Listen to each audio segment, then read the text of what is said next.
Joining me for more now is Nicholas O'Donnell. He's a partner at Sullivan Worcester and editor of the Art Law Report blog. What a development here. What a day. Nicholas, first of all, we've been talking about these jewels really considered priceless, right? Where can these potentially actually be sold? And the idea here that we're hearing, right, is that it would be extremely difficult to sell them as is, that they would in all likelihood have to break them down, which would just be tragic.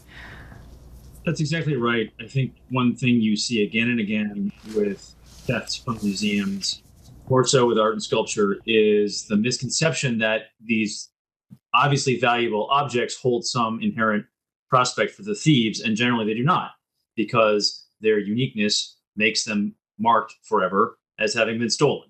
And so you will frequently see thieves back themselves into a corner and be unable to offload what they expected to do. I think here it's a little different and of greater concern because the jewelry has component parts that in themselves have considerable value and can be altered or melted for their use by others, unfortunately.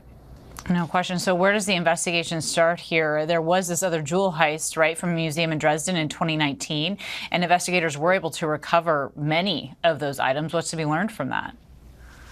I think what's to be learned is the value of comprehensive police work and investigation. That investigation traced back to a theft that had happened at a Berlin museum of a large coin that unfortunately was never recovered and is presumed to have been melted down. But it just has to be an across-the-board, cooperative and collaborative investigation by police in every jurisdiction that these criminals could flee to, which could be anywhere in Europe as time goes on, and to just flesh out anything, any traffic or noise that law enforcement was hearing, and to see what pops up. Time, obviously, of the essence. It sounds like officials have not ruled out, but that potentially this was some kind of inside job as well. What do you think the likelihood is of that? It's hard to say, of course, without any information, but it has to be investigated thoroughly, just like everything else.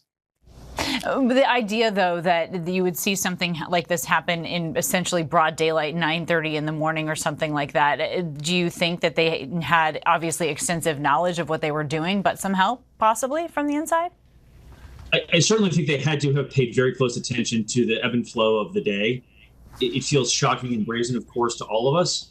And at the same time, perhaps they wagered that in the hustle and bustle of the busiest museum in the world, they could attract less notice, ironically, pretending to be, for example, what looks like some sort of construction worker in the video we've seen, than the obvious red flag of any activity in the middle of the night, which would attract immediate suspicion. Right, being so obvious, hiding right there in plain sight.